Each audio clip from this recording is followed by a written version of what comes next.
Hi, my name is Tommy Kelly.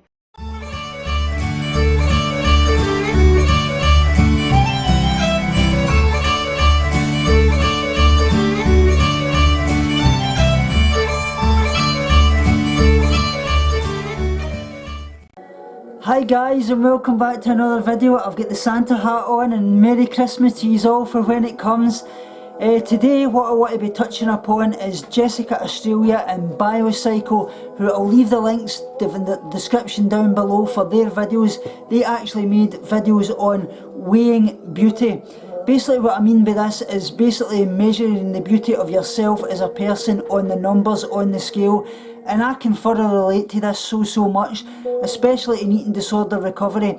All through my life suffering with an eating disorder, I always measured myself by the numbers on the scale. Basically my eating disorder would lie to me that every time I got to hit desired weight, whatever it deemed me to be the perfect person, that I would be happy. That's far from the truth, as you're never ever happy no matter what weight you get to. It just is a constant spiral, and more and more and more you want to be thinner and thinner and thinner. You're never happy. And like Jessica actually touched upon as well, these numbers absolutely mean nothing, and I can relate to this absolutely well. They don't tell you about all the things that's going on inside. Your blood works, how your cells and things are, your blood count, like your red and white cells and such like. Obviously your glucose levels if you're suffering from diabetes. Obviously it doesn't tell about your cardiovascular fitness and such likes. And obviously how your bones, such as if you've got healthy bones, you're not suffering with osteoporosis and such likes. Like I say, we always measure ourselves in the number on the scale, and what at the end of the day does that tell us? All it tells us about is our gravitational pull in this earth. It doesn't tell us about the lovely person that we are, how fit we're getting. We should be looking at the actual fitness, how fit we're getting, rather than the numbers on the scale.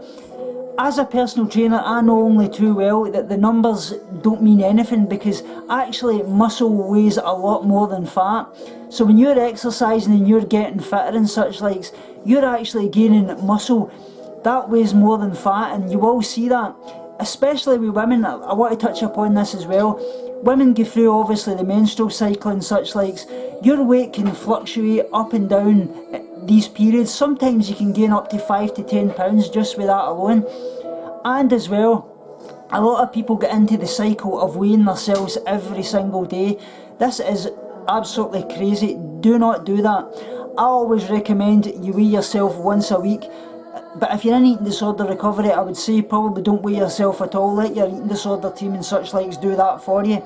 But if you're a normal person, but at the end of the day, what is normal? I mean, let's face it, somebody that hasn't got an eating disorder, once a week, I would say, is the optimum and maximum that you should be weighing yourself at all.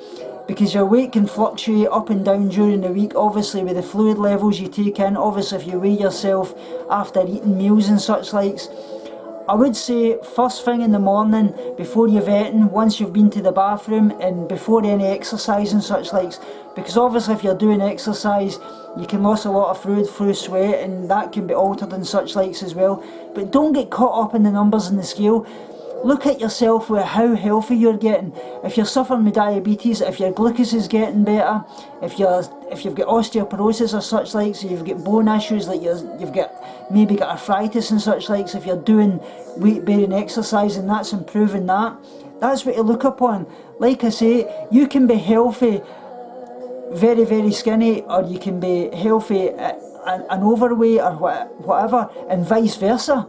You can be very unhealthy at a skinny weight, and you can be very unhealthy at an overweight.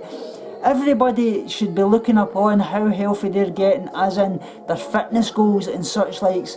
The numbers on the scale will come down all through time, but your body's got to start to trust yourself that you're going to, when you come to a new lifestyle such as a vegan lifestyle, or any lifestyle at all, if you've been doing things differently in the past, your body's got to start to trust yourself again that you're going to do things properly.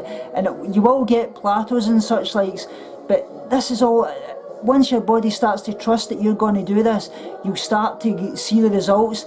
I know this only too well. Like I say, as somebody with an eating disorder recovery, in the past when I was restricting calories and things like that, my body held on to all the calories because it basically gets into a fear that it's not going to be fed and such likes, and it holds on to these calories. Now, when I'm actually feeding it a lot more, I'm actually seeing that my hypermetabolism has went through the roof. Hypermetabolism is something you suffer with in eating disorder recovery. Basically, when you've been restricting for such a long time, your metabolism speeds up, you need to add in more calories, and I've actually been losing a bit of weight because of this, because my body now knows that it's getting the calories it wants more and such likes. This is the very same thing. But like I say, guys, you're beautiful in every way. Don't define yourself by any number in the scale. At the end of the day, it's about being the best version of yourself as you possibly can be, and that's all about fitness and health. You can be healthy, like I say, at any weight. You can be unhealthy at any weight. I just want to read a little poem that I think really touches upon this, and this is written by myself, basically touching upon what I've said. If there's one thing that I may tell you, let it be, you are your home. Your body is the only house that you will ever truly own. Maybe it's got some broken windows and there are tear stains on the floor. Maybe you lock the things you wish you weren't behind its many doors, but there is wisdom on its bookshelves and a laugh to light the rooms. There's a vase upon the table where the love you've grown all blooms.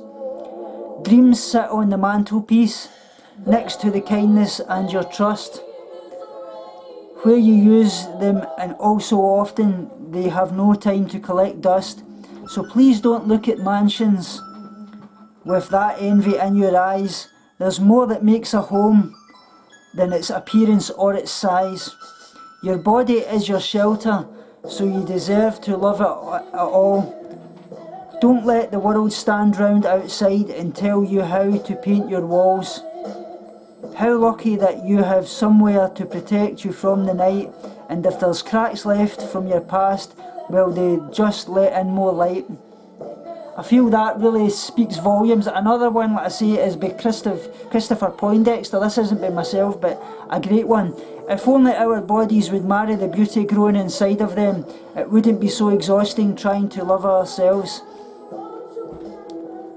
And a little poem that I basically wrote about recovery and things like that. This was in the deeps of my eating disorder, so this is basically telling you how what I'm saying, that you're never happy at any weight. So this will relate to it very, very well. I got lost on the highway of happiness, took a wrong turn on the road of regret, and I found myself walking through memories that I'd been trying to forget.